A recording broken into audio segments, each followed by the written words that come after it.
عیسیٰ علیہ السلام کو جو اللہ نے پیدا کیا ایک مخصوص طریقے سے، تو یہ کوئی تعجب کی بات نہیں ہے کہ اس پیدا کرنے کے طریقے اور اس پروسیس کی وجہ سے ان کو خدا بنا لیا جائے، بغیر باپ کے پیدا ہونے کی وجہ سے ان کو خدا بنا لیا جائے، اس عقیدے کی کوئی بنیاد نہیں ہے۔ ورنہ تو سب سے پہلے آدم علیہ السلام کو نعوذ باللہ بنانا چاہیے تھا، کیونکہ آدم علیہ السلام کو تو کم سے کم ان کی ماں، آدم علیہ السلام، عیسیٰ علیہ السلام کی ماں تو تھی، آدم علیہ السلام کی نہ ماں تھی نہ باپ تھا۔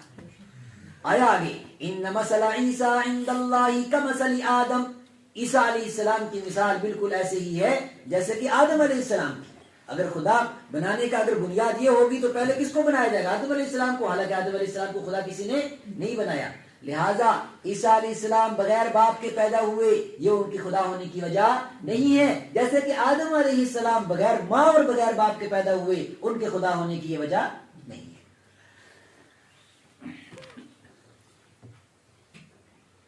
اس کے بعد ایک اہم مضمون کہ دنیا میں توحید کو چھوڑ کر، اللہ کے راستے کو چھوڑ کر اللہ کی نافرمانیوں کی طرف دنیا جس بڑی وجہ کی وجہ سے جاتی ہے وہ کیا ہے، کہ لوگ اللہ کا راستہ چھوڑتے کیوں ہیں، لوگ دین کا راستہ چھوڑتے کیوں ہیں، اس کی وجہ کیا ہے؟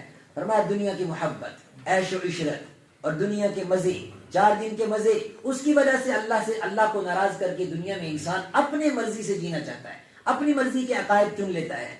زین للناس، لوگوں کے لیے سجا دیا گیا، خوبصورت کر دیا گیا، حب الشہوات حب الشہوات، ڈیزائرز کو پورا کرنا، لوگوں کو اچھا لگتا ہے اپنے ڈیزائرز پورا کرنا، اپنے شوق پورا کرنا۔ جب شوق پورا کرنے پر آتے ہیں پھر الٹے سیدھے عقائد بھی بناتے ہیں، الٹے سیدھے راستے بھی چنتے ہیں اور اللہ کو ناراض کر بیٹھتے ہیں۔ حب الشہوات، لوگوں کو اچھا لگتا ہے حب الشہوات، ڈیزائرز پورا کرنے کا شوق، اپنی خواہشوں کو پورا کرنا۔ اور وہ خواہشیں کیا ہیں؟ اصل میں یہ وہی خواہشیں تھیں جن خواہشوں کی وجہ سے عیسائیوں نے اور یہودیوں نے دین چھوڑا اور دین کو اتنا آسان کر دیا کہ بدکاری ودکاری کچھ نہیں اور جو ہے سزائیں کچھ نہیں، ساری چیزیں تبدیل کر دی اپنی خواہشوں کو پورا کرنے کے لیے۔ تو ان کی حقیقت کھولی جا رہی ہے، اور عام انسانوں کو بھی یہی حال ہے۔ کیا خواہشیں؟ من النساء، عورتوں کی خواہشیں، والبنین، اور آگے بڑھ کر اولاد کی خواہش، والقناطیر المقنطرۃ من الذهب والفضۃ، سونے اور چاندی کے ڈھیر جمع کرنے کی خواہش، سونے اور چاندی کے ڈھیر جمع کرنے کی خواہش۔ سونے اور چاندی کے ڈھیر مطلب صرف بینک بیلنس جمع کرنا چاہتا ہے، پھر صرف مال جمع کرتے جاؤ، جمع کرتے جاؤ، جمع کرتے جاؤ، نہ زکوٰۃ نکالو نہ اللہ کے راستے میں خرچ کرو۔ یہ انسانوں کے شوق ہیں، یہ انسانوں کے شوق ہیں۔ آگے دیکھیے، کوئی بھی شوق اللہ نے چھوڑا نہیں ہے، انسان کیا کیا شوق پالتا ہے آپ نے۔ فرمایا والخیل المسومۃ، سونے چاندی کے ڈھیر جمع کرنا چاہتا ہے، اور کیا کرتا ہے؟ والخیل المسومۃ، نشان لگے ہوئے گھوڑے، نشان لگے ہوئے گھوڑے۔ نشان لگے ہوئے مطلب اصل میں عرب کے اندر مال میں سب سے قیمتی مال گھوڑے اور اونٹ ہوا کرتے تھے۔ مال میں سب سے قیمتی مال کیا؟ گھوڑے اور اونٹ۔ اور گھوڑوں میں بھی جو عربی نسل گھوڑے ہوتے تھے، یوں سمجھ لو کہ ایک برانڈ کے گھوڑے، برانڈڈ گھوڑے۔